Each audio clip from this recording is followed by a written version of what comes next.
नमस्कार दोस्तों, आप सभी का स्वागत है हमारे चैनल पर। और आज मैं आप सभी के लिए लेकर आई हूँ आषाढ़ मास का महात्म्य 26 से लेकर 30 तक। श्री विष्णु की कृपा से आज हम तुमको यह बता रहे हैं। नारद जी बोले, इस प्रकार विष्णु पादशों के वचन सुनकर धमदत्त ने कहा, प्रयास सभी मनुष्य भक्तों का कष्ट दूर करने वाले श्री विष्णु के यज्ञ, दान, व्रत, तीर्थ सेवन तथा तपस्याओं के द्वार विधि पूर्वक आराधना करते हैं। उन समस्त साधनों में कौन सा ऐसा साधन है जो भगवान विष्णु की प्रसन्नता को बढ़ाने वाला तथा उसका समीप की प्राप्ति करने वाला है। दोनों पादश अपने पूर्व जन्म की कथा कहने लगे। हे द्विजश्रेष्ठ, आपका प्रश्न बड़ा श्रेष्ठ है। आज हम आपको भगवान विष्णु को शीघ्र प्रसन्न करने का उपाय बताते हैं। हम इतिहास सहित प्राचीन वृत्तांत सुनाते हैं। सावधानी पूर्वक सुनो। ब्राह्मण पहले कांचीपुरी में कोल नामक एक चक्रवर्ती राजा हो गए हैं। उन्हीं के नाम पर उनके अधीन रहने वाले सभी देश चोल नाम से व्याख्यात हुए। राजा चोल जब विभूषण का शासन करते थे, उस समय उनके राज्य में कोई भी मनुष्य दरिद्र, दुखी, पाप में मन लगाने वाला अथवा रोगी नहीं था। एक समय की बात है, राजा चोल अंततश्यन नामक तीर्थ में गए, जहाँ जगदीश्वर भगवान विष्णु ने योग निद्रा का आसन लेकर शयन किया था। वहाँ भगवान विष्णु के दिव्य विग्रह की राजा ने विधि पूर्वक पूजा की। दिव्यमणि, मुक्ताफल तथा स्वर्ण के बने हुए सुंदर पुष्पों से पूजन करके संगाष्टन प्रणाम किया। प्रणाम करके जो ही बैठे, उसी समय उनकी दृष्टि भगवान के पास आते हुए एक ब्राह्मण पर पड़ी, जो उनकी कांची नगरी के निवासी थे। उनका नाम विष्णुदास था। उन्होंने भगवान विष्णु की पूजा के लिए अपने हाथ में तुलसी दल जल के रखा था। निकट आने पर उन ब्राह्मण ने विष्णु सूतक का पाठ करते हुए देव भगवान को स्नान कराया और तुलसी की मंशी तथा पत्तों ने उनकी विधिवत पूजा की। राजा चोल ने जो पहले रत्नों से भगवान की पूजा की थी, वह सब तुलसी पूजा से ढक गए। यह देखकर राजा कुपित होकर बोले, विष्णुदास, मैंने मणियों तथा स्वर्ण से भगवान की पूजा जो की थी, वह कितनी शोभा पा रही है। तुम्हें तुलसीदास चढ़ाकर उसे ढक दिया। बताओ, ऐसा क्यों है? मुझे तो ऐसा जान पड़ता है कि तुम दृढ़ और गंवार हो, भगवान विष्णु की भक्ति को बिल्कुल नहीं जानते। राजा की यह बात सुनकर द्विजेष्ठ विष्णुदास ने कहा, राजन, आपको भक्ति का कुछ भी नहीं पता है। केवल राज लक्ष्मी के कारण आप घमंड कर रहे हैं। बतलाइए तो, आज से पहले आपने कितने वेशन व व्रतों का पालन किया है? तब नरश्रेष्ठ चोल ने हंसते हुए कहा, तुम तो दरिद्र और निर्धन हो। तुम्हारे भगवान विष्णु में भक्ति है कितनी?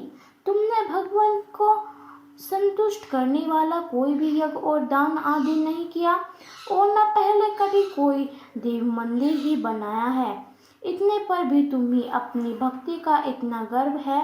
अच्छा, तो यह सभी ब्राह्मण मेरी बात सुन ले। भगवान विष्णु के दर्शन पहले मैं करता हूँ या ब्राह्मण, इस बात को आप सब लोग देखें, फिर हम दोनों में से किसी भक्ति कैसी है, यह सब लोग स्वस्थ जान लेंगे। ऐसा कहकर राजा अपने राजभवन को चले गए। वहाँ उन्होंने महर्षि मृदल को आचार्य बनाकर वैशन यज्ञ प्रारंभ किया। उधर सदैव भगवान विष्णु को प्रसन्न करने वाला शास्त्रोक्त नियमों को तत्पर विष्णुदास भी व्रत का पालन करते हुए वही विष्णु मंदिर के में टिके गए। उन्होंने आषाढ़ माह और का व्रत अनुष्ठान, तुलसी सेवन की रक्षा, एकादशी को द्वादश मंत्र का जाप, नृत्य, गीत आदि मंगलमय आयोजनों के साथ प्रति पोष्टवंचर से भगवान विष्णु की पूजा आदि नियमों का आचरण किया। वे प्रतिदिन चलते फिरते और सोते हर समय भगवान विष्णु का स्मरण किया करते। उनकी दृष्टि सर्वत्र सम हो गई थी। वे सब प्राणियों के भीतर एकमात्र भगवान विष्णु को ही स्थित देखते थे। इस प्रकार राजा चोल और विष्णुदास दोनों ही भगवान लक्ष्मीपति की आराधना में संलग्न थे। दोनों ही अपने अपने व्रत में स्थित रहते थे और दोनों की ही संपूर्ण इंद्रियां तथा समस्त कर्म भगवान विष्णु को समर्पित हो चुके थे। इस अवस्था में उन दोनों ने दीर्घकाल व्यतीत किया। 27वां अध्याय। पादक्षों ने कहा, एक दिन की बात है, विष्णुदास ने नित्य कर्म करने के पश्चात भोजन तैयार किया, परंतु कोई छिपकर उसे चुरा ले गया।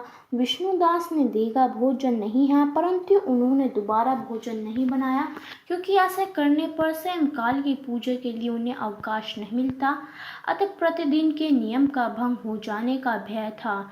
दूसरे दिन पूर्ण उसी समय पर भोजन बनाकर वे ज्यों ही भगवान विष्णु को भोग अर्पण करने के लिए गए, त्यों ही किसी ने आकर फिर सारा भोजन हड़प लिया। इस प्रकार 7 दिनों तक लगातार कोई उनका भोजन चुरा ले जाता रहा। इसे विष्णुदास को बड़ा विस्मय हुआ। वे मन ही मन इस प्रकार विचार करने लगे, आहो, कौन प्रतिदिन आकर मेरी रसोई चुरा ले जाता है? यदि तुम्हारा रसोई बनाकर भोजन करता हूँ तो स्वयं काली पूजा छूट जाती है। यदि रसोई बनाकर तुरंत ही भोजन कर लेना उचित हो तो मुझसे यह ना होगा, क्योंकि भगवान विष्णु को सब कुछ अर्पण किए बिना कोई भी वैष्णव भोजन नहीं करता। आज उपवास करते मुझे 7 दिन हो गए। इस प्रकार मैं व्रत में कब तक स्थिर रह सकता हूँ? अच्छा, आज मैं रसोई की भली भांति रक्षा करूंगा। ऐसा नियम करके भोजन बनाने के पश्चात वे वहीं कहीं चुपकर खड़े हो गए। इतने में ही उन्हें एक चंडकाल दिखाई दिया, जो रसोई का अन्न हर कर जाने के लिए तैयार खड़ा था। भूख के मारे उसका सारा शरीर दुर्बल हो गया था। मुख पर दीनता छा रही थी। शरीर में हाड़ और चाम के सिवा कुछ शेष नहीं बचा था। उसे देखकर शेष ब्राह्मण विष्णुदास का हृदय करुणा से भर गया। उन्होंने भोजन चुराने वाले चांडकाल की ओर देखा और कहा, भैया जरा ठहरो ठहरो, क्यों रूखा सूखा खाते हो? यह घी तो ले लो। इस प्रकार कहते हुए विप्र विष्णुदास को आता देख वज चंडाल भय के मारे बड़े वेग से भागा और कुछ ही दूरी पर मूर्छित होकर गिर पड़ा। चंडकाल को भयभीत और मूर्छित देखकर द्विजश्रेष्ठ विष्णुदास बड़े वेग से उसके समीप आए और दयावश अपने वस्त्र के छोर से उसको हवा करने लगे। तदनंतर जब वह उठकर खड़ा हुआ तथा विष्णुदास ने देखा वहाँ चांडल नहीं है, बल्कि साक्षात नारायण ही शंख चक्र और गदा धारण किए सामान उपस्थित हैं, अपने प्रभु को प्रत्यक्ष देखकर विष्णुदास सतीत्व भावों में विषभूत हो गए। वे स्तुति और नमस्कार करने में भी सम्मत न हो सके तथा भगवान विष्णु ने सतीव्रत व्रत का पालन करने वाले अपने भक्त विष्णुदास को छाती से लगा लिया और उन्हें अपने जैसा रूप देकर वैकुंठ धाम को ले चले। उस समय यज्ञ में दीक्षित हुए राजा चोल ने देखा विष्णुदास एक श्रेष्ठ विमान पर बैठकर भगवान विष्णु के समीप जा रहे हैं। विष्णुदास को वैकुंठ धाम जाते देख राजा ने शीघ्र ही अपने गुरु महर्षि मुदल को बुलाया और इस प्रकार कहना आरंभ किया, जिसके साथ समर्पण करके मैंने इस यज्ञ का दान आदि कर्म का अनुष्ठान किया है, वह ब्राह्मण आज विष्णु का रूप धारण करके मुझसे पहले ही वैकुंठ धाम को जा रहा है। मैंने इस वैकुंठ धाम में भली भांति दीक्षित होकर अग्नि में हवन किया और दान आदि के द्वारा ब्राह्मणों का मनोरथ पूर्ण किया, तथापि अभी तक भगवान विष्णु मुझ पर प्रसन्न नहीं हुए और इस विष्णुदास को केवल भक्ति के ही नहीं हुए और विष्णुदास केवल भक्ति के ही नहीं कारण श्री हरि ने प्रत्येक दर्शन किया। अतः जान पड़ता है कि भगवान विष्णु केवल दान और यज्ञों से प्रसन्न नहीं होते, उन्हें प्रभु का दर्शन कराने में भक्ति ही प्रदान करना है। दोनों पादर्शों ने कहा। इस प्रकार कहकर राजा ने अपने भांजे को राज सिंहासन पर अभिषिक्त कर दिया। वे बचपन से ही यज्ञ की दीक्षा लेकर उसी से संलग्न करते रहते थे, इसलिए उन्हें कोई पुत्र नहीं हुआ था। यही कारण है कि उस देश में अब तक भांजे ही उत्तरधारी होते हैं। भांजे को राज्य देकर राजा यज्ञशाला में गए और यज्ञकुंड के सामने खड़े होकर भगवान विष्णु को संबोधित करते हुए 3 बार उच्च स्वर में निमित्त वचन बोले। भगवान विष्णु, आप मुझ वनमानी शरीर और क्रिया द्वारा होने वाली अविचल भक्ति प्रदान कीजिए। 28वां अध्याय। धर्मपद ने पूछा, मैंने सुना है कि जय और विजय भी भगवान विष्णु के द्वारपाल है। उन्होंने पूर्व जन्म में ऐसा कौन सा पुण्य किया था जिससे वे भगवान के समान रूप धारण करके वैकुंठ धाम के द्वारपाल हुए। दोनों पादर्शकों ने कहा, ब्राह्मण पूर्व काल में तृणविंदु की कन्या हेतु के गर्भ से महर्षि कर्दम की दृष्टि मात से 2 पुत्र उत्पन्न हुए। उनमें से बड़े का नाम जय और छोटे का नाम विजय हुआ। पीछे उसी देवी हूति के गर्भ से योग नाम के जानने वाले भगवान कपिल उत्पन्न हुए। जय और विजय सदा भगवान की भक्ति में तत्पर रहते वे नित्य अक्षत मंत्र का जाप और वैष्णव वक्तों का पालन करते थे। एक समय राजा मृत्यु ने उन दोनों को अपने यज्ञ में बुलाया। वहां जया ब्राह्मण बनाए और विजय आचार्य उन्हें यज्ञ की संपूर्ण विधि पूर्ण की। यज्ञ के अंत में अपवस स्थान में पश्चात राजा मृत्यु ने उन दोनों को बहुत धन दिया। धन लेकर दोनों भाई अपने आश्रम पर गए और वहां उस धन का विभाग करने लगे। विभाग करते समय दोनों ने परस्पर लाग ढात पैदा हो गई। जय ने कहा, इस धन को बराबर बांट लिया जाए। विजय ने कहा, नहीं, जिसको जो मिलता है वो वही उसके पास रहे। तथा जय के क्रोध में आकर लोभी विजय को श्राप दिया, तुम ग्रहण करके देते हो इसलिए ग्रहण अर्थात मगरमच्छ हो जाओ। जय के श्राप से सुनकर विजय ने भी श्राप दिया, तुमने मद से भ्रांत होकर श्राप दिया है इसलिए तुम मादक अर्थात हाथी की योनि में जाओ। तब पश्चात दोनों भगवान ने श्राप निवृत्ति के लिए प्रार्थना की। श्री भगवान विष्णु ने कहा, तुम मेरे भक्त हो, तुम्हारा वचन कभी असत्य नहीं होगा। तुम दोनों ही दिए हुए श्रापों को भोग कर फिर से मेरे धाम को प्राप्त करोगे।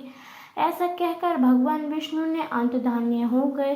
तदनंतर वे दोनों गंड नदी के तट पर ग्रहण और राजा गज हो गए। उस योनि में भी उन्हें पूर्व जन्म का स्मरण बना रहा और वे भगवान विष्णु के व्रत में तत्पर रहे।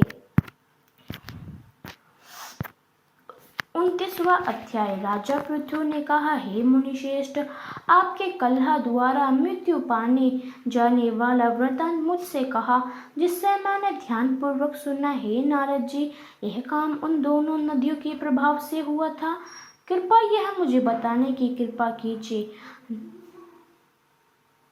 नारद जी बोले, हे राजन, कृष्णा नदी साक्षात भगवान श्री कृष्ण महाराज का शरीर और वेणी नामक नदी भगवान शंकर का शरीर है। इन दोनों नदियों के संगम का महात्म्य श्री ब्राह्मण जी भी वर्णन करने में सहमत नहीं है। फिर भी चूंकि आपने पूछा है इसलिए आप इनकी उत्पत्ति का वृत्तांत सुनाता हूँ। चक्षु मनवंतर के आरंभ में ब्राह्मणी से सह पर्वत के शिखर पर यज्ञ करने का निश्चय किया। वह भगवान विष्णु, भगवान शंकर तथा समस्त देवता सहित यज्ञ की सामग्री लेकर उस पर्वत के शिखर पर गए जहाँ महर्षि भृगु और आदि ऋषियों ने ब्रह्म मुहूर्त में उन्हें दीक्षा देने का विचार किया। तब पश्चात भगवान विष्णु ने ब्राह्मण की भया तत्वर को बुलाया। वह बड़ी धीमी गति से आ रही थी। इसी बीच में भृगु जी ने भगवान विष्णु से पूछा, हे प्रभु, आपने तुर्वा को शीघ्रता से बुलाया था, वह क्यों नहीं आए? ब्रह्म मुहूर्त निकल जाएगा। इस पर भगवान विष्णु बोले, यदि तुर्वा यथावास नहीं रहती और अति को गायत्री को ही स्त्री मानकर दीक्षा विधान कर दीजिएगा। क्या गायत्री पूर्ण कर्म में ब्राह्मण की स्त्री नहीं हो सकती? नारद जी ने कहा, हे राजन, भगवान विष्णु की इस बात का संबोधन भगवान शंकर जी ने भी किया। यह बात सुनकर भृगु ने गायत्री को ही ब्राह्मण दाई और बिठाकर दीक्षा विधान आरंभ कर दिया। जिस समय श्रीमंडल गायत्री को दीक्षा देने लगा उस समय त्वरा यमंडल में भी जा पहुंची। तो ये था हमारा आषाढ़ मास का 26 से लेकर 30 तक सभी अध्याय। अब हम जो हमारा आषाढ़ मास है वो समाप्त होने जा रहा है, तो आप हमारी सारी वीडियोस देख सकते हैं। आप सभी का हमारे साथ बने रहने के लिए बहुत बहुत धन्यवाद। मिलते हैं एक नए वीडियो के साथ।